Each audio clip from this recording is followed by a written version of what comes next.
कल के लेक्चर में हमारा कुछ पॉइंट रह गए थे, आज हम उनको कवर करने वाले हैं। Characteristic of mentally healthy person कुछ हमारा हो गया था, तो उसको ही हम आगे कंटिन्यू करेंगे। तो नेक्स्ट हमारा ही है strong sense of self esteem. Self esteem मतलब खुद की क्या वैल्यू है, क्या उस अपने बारे में ओपिनियन है, क्या उसकी अपने आप को देखता है, कैसे समझता है, वो सारी चीज़ें आ जाती है हमारे सेल्फ स्टीम में। सेल्फ वर्थ मतलब खुद की क्या वैल्यू है, खुद की नज़रों में अपने आप कैसे देखते हैं, क्या ओपिनियन है, क्या अपने आप को लेकर के बिलीव्स है, वो आता है हमारे सेल्फ स्टीम में। इसके अंदर फर्दर डिस्क्रिप्शन दिया है। Healthy individual appreciate and respect them self. Healthy individual जो है मेंटली हेल्दी, वो अपने आप को अप्रिसिएट करता है और अपने आप की खुद की रिस्पेक्ट करता है। ठीक है, लोग करें नहीं करें उनको उससे कोई मतलब नहीं है, अपने आप की रिस्पेक्ट करना और अपने आप को अप्रिसिएट करना। He has the ability to get enjoy satisfaction out of daily routine job. जो भी डेली रूटीन जॉब कर रहा है उसको एन्जॉयमेंट के साथ और सेटिस्फैक्शन के साथ करना। पर आज के समय में 95% या 99 भी मान लें हम अपनी जॉब से खुश नहीं है। एक रिसर्च से पता चला है साइंटिफिक कि भाई जो भी व्यक्ति जॉब कर रहा है वो अपनी डेली जॉब से खुश नहीं है। मजबूरी के कारण, पैसा कमाने के कारण, फैमिली घर परिवार चलाने के कारण उसको जाना पड़ता है ना। तो आप जब तक अपनी जॉब से सेटिस्फाई नहीं होंगे, खुश नहीं होंगे, तो फिर आप काम तो कर रहे होंगे पर आपको एक इनर हैप्पीनेस, इनर पीस वहाँ से नहीं मिलने वाला है। तो इसमें वही बताया कि भाई आप यदि मेंटली हेल्दी हो तो आपको अपने वर्क को एंजॉय के साथ करना है और जो भी आप डेली कर रहे हो रूटीन जॉब उसका सेटिस्फाई होना चाहिए और एंजॉयमेंट के साथ। Will accept and recognize the personal feeling whether positive or negative. Will accept and recognize the personal feeling whether positive or negative and find the ways of attacking the problem in order to release their tension. पहले तो क्या करना है हमको, जो भी problems आ रही हैं हमारी पर्सनल फीलिंग्स हो गए, वेदर वो नेगेटिव हो या पॉजिटिव हो, उसको क्या करना है हमको फाइंड करना है और उसको जो भी हमारी प्रॉब्लम्स आ रही हैं उनको रिलीज़ कैसे हम कर सकते हैं उसका हमको वे निकालना है। जैसे कल मैंने एक एग्जांपल दिया था, जब आप प्रॉब्लम पे फोकस करेंगे तो आपकी प्रॉब्लम बढ़ेगी, आपको वही चीज़ दिखेगी, पर उसी की जगह आप पॉसिबिलिटीज़ पर या प्रॉब्लम को सॉल्व करने की सोचेंगे सॉल्यूशन पर, तो आपको सॉल्यूशन ही नज़र आएगा। जैसे आपने कल भाई रेड कलर देखा तो रेड कलर के टाइम आपको कोई और दूसरा थॉट नहीं आया होगा कि भाई मैं टेंशन है, एंजाइटी है, घर कैसे जाना है, एग्ज़ाम में नंबर कैसे आना है, पढ़ाई कैसे करना है, कोई विचार नहीं आया। तो जब आप सॉल्यूशन पर फोकस करते हैं तो आपको सॉल्यूशन दिखने लग जाता है, और जब आप प्रॉब्लम पर फोकस करेंगे तो आपको डिफ़िकल्टी फोकस करेंगे तो आपको डिफ़िकल्टी दिखती है। तो वो अपने माइंड के ऊपर डिसाइड करता है कि भाई आपको क्या देखना है। तो इस पॉइंट में वही बताया यहाँ पर। फिर नेक्स्ट है बिल एक्स, हाँ ये हो गया हमारा। फिर नेक्स्ट हमारा ही नो हिमसेल्फ। इसमें क्या क्या आएगा, ही नो हिमसेल्फ में problem and goals, example self actualization, assume responsibilities based on his capacities and find satisfaction, success, happiness in the accomplishment of everyday task of living effectively.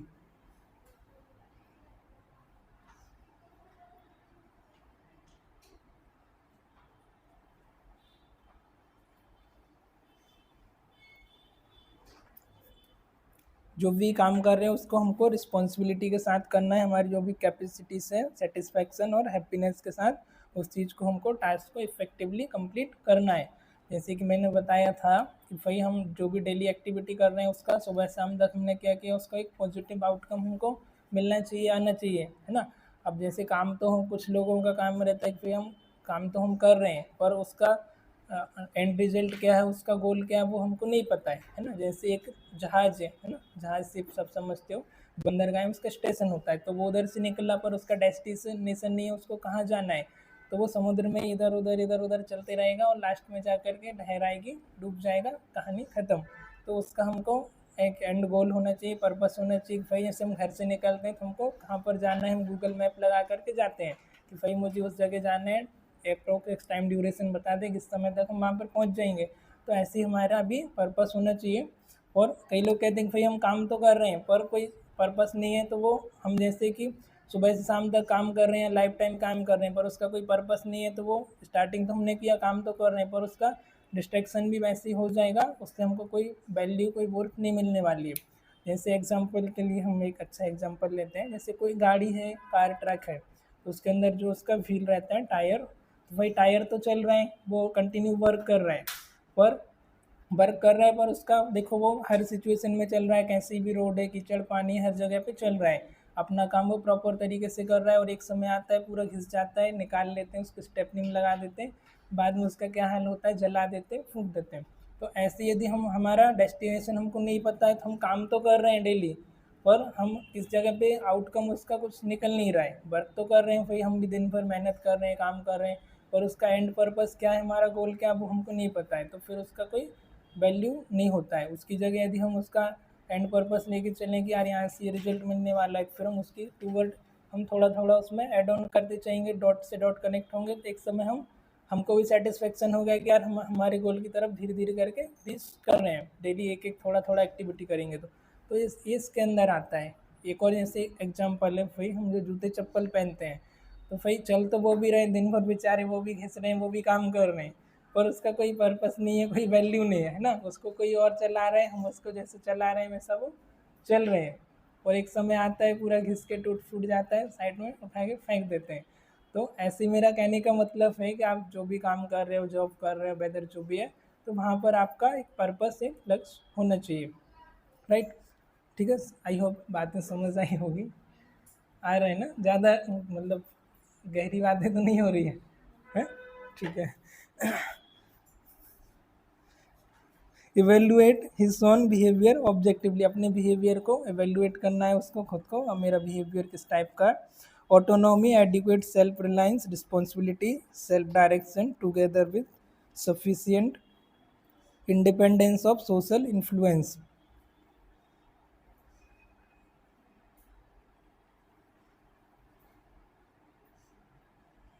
लगभग लगभग मतलब हम हर point देख रहे हैं, वो घुमा फिरा के बात हुई आ रही भाई, लाइफ का कोई डायरेक्शन हमारा, यदि हम मेंटली पर्पस है तो कुछ हमारा पर्पस एम डायरेक्शन होना चाहिए, है ना। तो इसमें भी लगभग वही बताया है।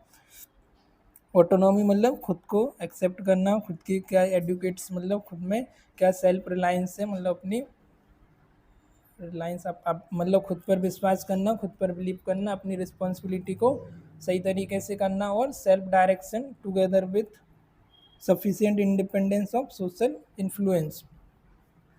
अपना जो भी गोल्स है उसकी तरफ आपको इंडिपेंडेंटली सोशली आपको वर्क करना है, ठीक है, ये सारी चीज़ें उसके अंदर हैं। फिर नेक्स्ट हमारा accept deficiencies and seek help from professional through counselling, indication a sign of maturity.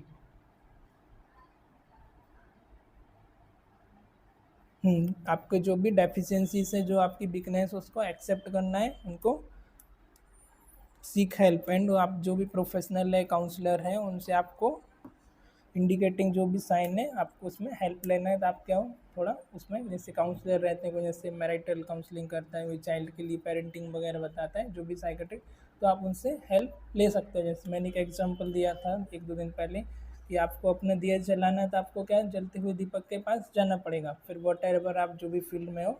Example भाई जो आपसे उस फील्ड में अच्छा है, जो आपसे सक्सेस, आपको उससे नॉलेज लेना पड़ेगा, मेंटर आपको गुरु बनाना पड़ेगा, है ना। तो ये फिर वो शायद वर्चुअल हो या डिजिटल हो या फिजिकल, जैसा भी हो। तो नेक्स्ट आता है हमारा एक्सेप्ट डेफि, ये हो गया हमारा enjoy positive philosophy of life, अपनी लाइफ की फिलोसफी को पॉजिटिव तरीके से आपको एन्जॉय करना है। Ability to form hobbies to enjoy leisure time, हाँ ये भी अच्छा पॉइंट है। आपको हॉबीज़ है वो आपके लेजर टाइम में, जब आपको टाइम बचता है तो आपकी हॉबी पर भी आपको वर्क करना है ना। जैसे जॉब तो कर रहे हैं 8 घंटे, पर उसके बाद भी 1-2 घंटे बच रहा है, तो आपका किसी का कोई हॉबी है, डांसिंग हो गया, पेंटिंग, सिंगिंग, ड्राइंग, जो भी है एक्सेट्रा, तो उस पर भी आपको काम करना है। Enjoy a sense of humour that contribute the welfare of society, sense of humour होना चाहिए खुद का, जो कंट्रीब्यूट करे किसके, हमारे सोसाइटी के हेल्प के लिए, सोसाइटी के वेलफेयर के लिए, है ना। तो बात ये नहीं होती कि भाई आप कितने सफल, बात ये होती है कि आप जितने सफल हो सकते थे उतने सफल हैं या नहीं है ना। तो मेरी एबिलिटी थी भाई 100 तक जाने की, पर मैं 80 पर जा कर के खुश हूँ, दूसरों को देख कर के यार ये तो 70 पर है या 60 पर है, चलो इनसे तो मैंने अच्छा किया, पर मैं मेरी एबिलिटी थी 100 तक, तो 100 तक नहीं पहुँच पाया, है ना। तो अपनी जो एबिलिटीज़ है उस तक हमको पूरी फुलफिल करना, उतनी तक हमको पहुंचना। ये हो गया। फिर नेक्स्ट हमारा पॉइंट है he has good self control. He has good self control. इसमें आता है balance, rationally, emotionally, balance, rationality and emotionality, understand the environment force which he deal. जो भी इन्वायरमेंट आ रहे हैं, हम कई बार क्या होता है इन्वायरमेंट हमारा एटमॉस्फेयर चेंज होता है तो उस समय हम अपना सेल्फ कंट्रोल भी हमको रखना है, एक हार्मोनियस बैलेंस बना के रखना है, रीजनली, तर्कशील और इमोशनली भी हमको। जैसे कई बार क्या होता है हम इमोशनल के चक्कर में डिसीजन ले लेते हैं पर वो चीज़ हमारे काम की नहीं होती है ना। इमोशनल हम आ गए, जैसे गैम्बलिंग करते हैं कुछ लोगों को, उन्होंने देखा कि भाई हमको पैसा डबल हो जाएगा रातों रात, पर ऐसा कुछ मशीन तो है नहीं भाई हम जैसे महीने भर कमाते हैं तब हम 20,000 30,000 रुपये कमा पाते हैं, और उसने 20,000 रुपये लगा के और सोचा कि रात भर में कल 40,000 हो जाएगा, है ना। तो उसमें तर्क कुछ लगाया नहीं, रीजन कुछ लिया नहीं, सिर्फ इमोशनली डिसीजन ले लिया। तो वैसा भी हमको नहीं करना है, तो इमोशनल के उस बेस पर डिसीजन नहीं लेना है ना। फिर है face reality rationally and objectively.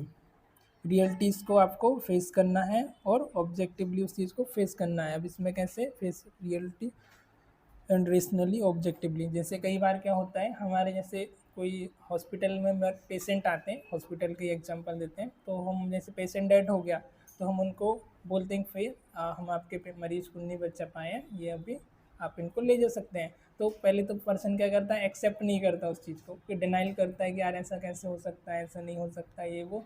फिर उसकी भी 3 स्टेज रहती है, फिर वो सेकंड स्टेज में आता है, पहले रिफ्यूज़ किया, फिर थोड़ा सा आर्ग्यू करेगा, है ना, कि यार नहीं ऐसा नहीं, ऐसा नहीं, ऐसा नहीं होना था। फिर थोड़ा सा थर्ड स्टेज में आके वो एक्सेप्ट करता है, फिर फोर्थ में वो पूरी तरीके से मान चुका होता है कि नहीं यार ये चीज़ अभी हो गई है। तो ऐसे ही हमारे साथ भी कुछ हो जाता है तो हमको भी उसको हम फर्स्ट टाइम में एक्सेप्ट नहीं करते, है ना, कि यार ऐसा कैसे हो सकता है। फिर थोड़ा सा हम और सेकंड स्टेप पे जाते हैं कि यार शायद हो सकता है। ऐसा अगर 3 स्टेप में हम उसको, फिर सेकंड में क्या करते हैं, पहले तुमने डिनाई कर दिया, फिर थोड़ा सा हम ऑब्जेक्टिव करते हैं, थोड़ा आर्ग्यू करते हैं कि नहीं ऐसा नहीं होना था, थोड़ा तर्क निकालते हैं, फिर थर्ड पे एक्सेप्ट करते हैं। तो इसमें वही बताया, exhibit emotional maturity in behaviour, regulate emotion and express them in A socially desirable manner.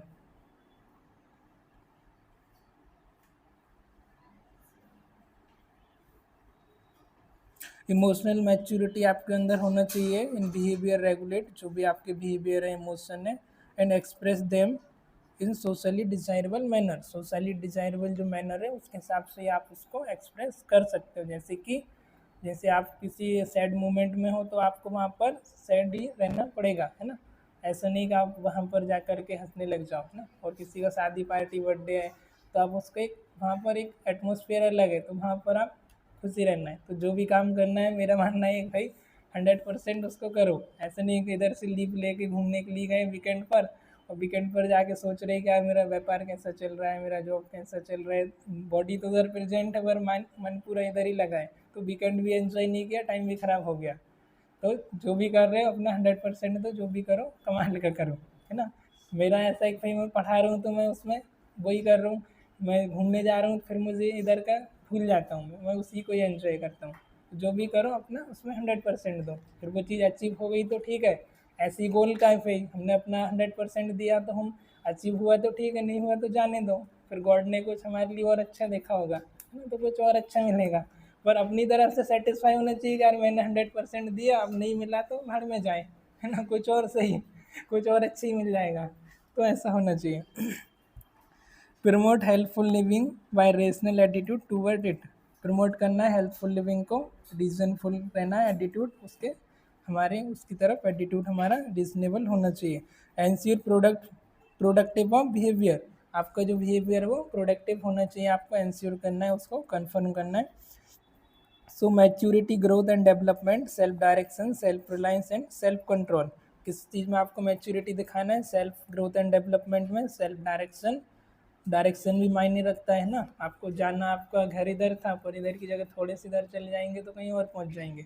तो डायरेक्शन से एक और अच्छा एग्जांपल देखते हैं, मतलब छोटी छोटी चीज़ें ही हमारी लाइफ में वैल्यू ऐड करती है। जैसे कि भाई एक मुंबई से एक हमारा फ्लाइट निकला, ये मुंबई है, कश्मीर और एक कन्याकुमारी। जस्ट सपोज करो नहीं तो बोलोगे सर मुंबई दिख नहीं रहे ना। इधर से एक एरोप्लेन उड़ा हवाई जहाज, अब उसको जाना था कितने 45 के एंगल पर, कितना 45 डिग्री के एंगल पर उसको जाना था, पर थोड़ा सा यहाँ से चेंज हो गया बॉम्बे से उसका डायरेक्शन, 45 की जगह कितना हो गया 46 हो गया, सिर्फ एक ही चेंज हुआ था नंबर।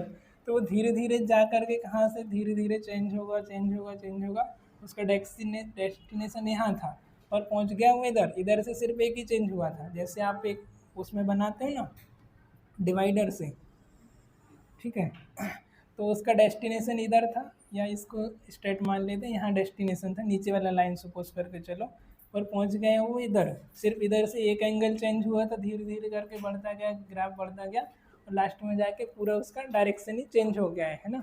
तो हमारा एक डिसीजन या एक पॉइंट से भी चेंजेस हमको मिल जाता है। तो मतलब इसको समझाने का मतलब ये था मेरा कि छोटी छोटी चीज़ें हमारे एड ऑन करती हैं लाइफ में, है ना। तो 1 डिग्री से कश्मीर की जगह कहाँ कन्याकुमारी पहुँच गया, पूरा दिशा ही बदल गया। तो ये चीज़ें भी हमारी लाइफ में वैल्यू ऐड करती है।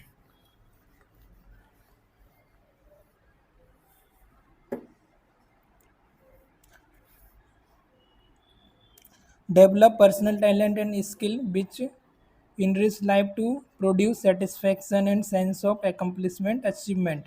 डेवलप क्या करना है आपको, पर्सनल टैलेंट पर्सनल स्किल जो कि हमारे इनरिच करे लाइफ को और अच्छी बनाए, प्रोड्यूस करे हमारे to life to produce satisfaction and sense of accomplishment, है ना।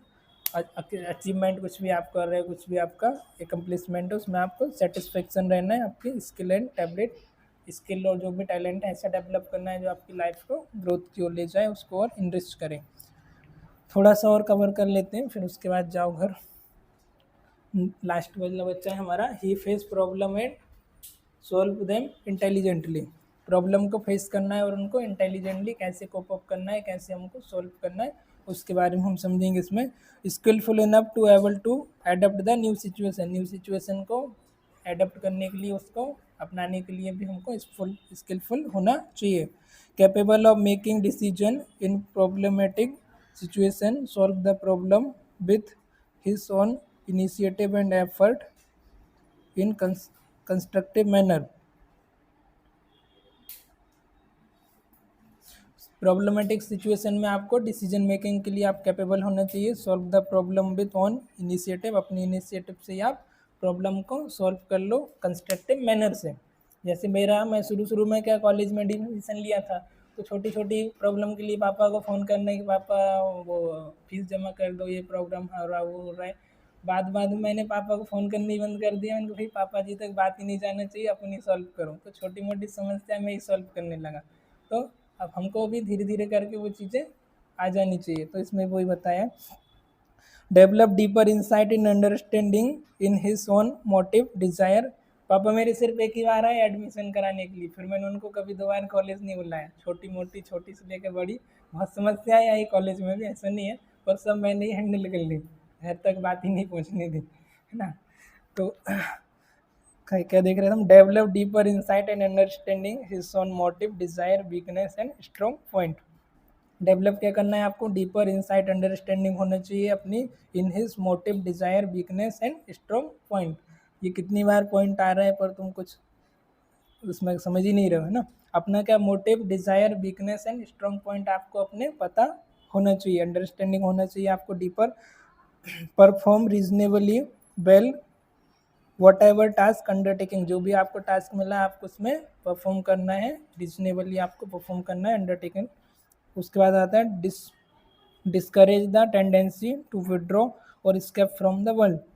ये टेंडेंसी होती है ना हमारी का, कुछ भी चीज़ से हम उधर से निकल जाएंगे, या तो दो सिचुएशन आती है इसका समझ, या तो भाग लो या भाग लो, समझ आ रहा है, या तो भाग लो मतलब पार्टिसिपेट करो, या तो भाग जाओ, है ना।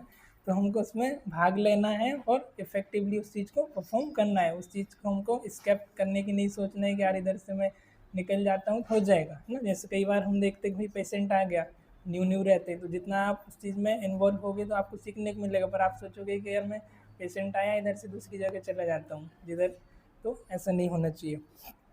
फिर आता है हमारा फेस और attack problem intelligently, will not run away from the problems.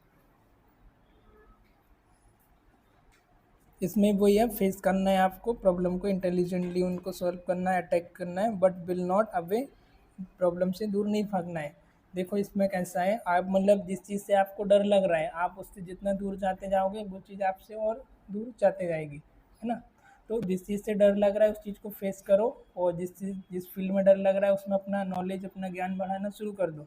मेरा तो ऐसा मानना है, जिस चीज़ से डर लग रहा है उसको इतनी बार करो कि डर ही खत्म हो जाए। अब ऐसा नहीं करना है कि भाई सर ने बोला कि छत से कूदने से डर लगता है तो घर पे गए और छत से कूद गए, फिर तुम्हारे पेरेंट्स मेरे पास आएंगे कौन सा टीचर है वो ढूंढते फिरेंगे ना। तो ऐसा भी नहीं करना है। मतलब जो हमारी एक्चुअल चीज़ें, भाई मुझे पब्लिक स्पीकिंग से डर था, मैंने इतना वीडियोस बनाया, कुछ भी अपने एक टॉपिक लिया, बोलना शुरू कर दिया, तो मेरा उस चीज़ को लेकर के डर ही खत्म हो गया, है ना। या किसी और चीज़ से मुझे डर लगता था, तो वो चीज़ इतनी बार करो कि डर ही खत्म हो जाए। तो जिस चीज़ से डर लग रहा है उसको और ज़्यादा करो।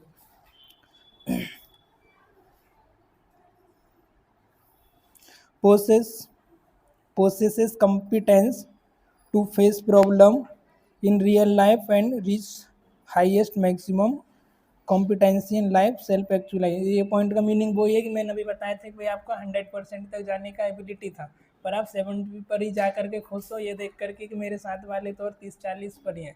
तो आपको ये नहीं करना, आपका सेल्फ एक्चुअलाइजेशन आप जितने तक पहुंच सकते थे उतने तक आप गए कि नहीं, वो भी चीज़ें आपको देखना है। फिर active attitude, self understanding and realistic perception of external situation. Active आपका एटीट्यूड होना चाहिए, सेल्फ अंडरस्टैंडिंग होना चाहिए, रियलिस्टिक परसेप्शन ऑफ एक्सटर्नल जो भी सिचुएशन है उसको लेकर के रियलिस्टिक आपका परसेप्शन होना चाहिए। Ability to function on both dependent and independent role. आपको इंडिपेंडेंट और डिपेंडेंट रोल भी आपका क्या है, क्या आपको टीम के साथ करना है, क्या आपको खुद से करना है, ये चीज़ें भी पता होनी चाहिए। कई बार कोई व्यापार कर रहा है, बिजनेस कर रहा है, उसको लग रहा है कि यार मैं इस चीज़ में अच्छा हूँ तो मैं ही सब कुछ कर लूँगा, तो ऐसा नहीं होता, एक टीम वर्क होना ज़रूरी है। अब सर ही सोचते हैं कि यार मैं ही सब कॉलेज चला लूँ, टीम नहीं रखूँ, तो ऐसा नहीं होगा। तो जिसको जितनी अपनी वैल्यू का यदि 80% भी आ रहा है तो उसको वो काम दे दो, है ना। फिर has a sense of personal worth, feel life world wide and meaningful आपका लाइफ होना चाहिए, पर्सनल आपकी वर्थ होना चाहिए। बस आज के लेक्चर में इतना ही। कल हम देखेंगे फैक्टर अफेक्टिंग मेंटल हेल्थ, कौन कौन से फैक्टर जो हमारी मेंटल हेल्थ को अफेक्ट करते हैं। ठीक है, थैंक्स फॉर वॉचिंग। रिकॉर्डिंग बंद कर दो।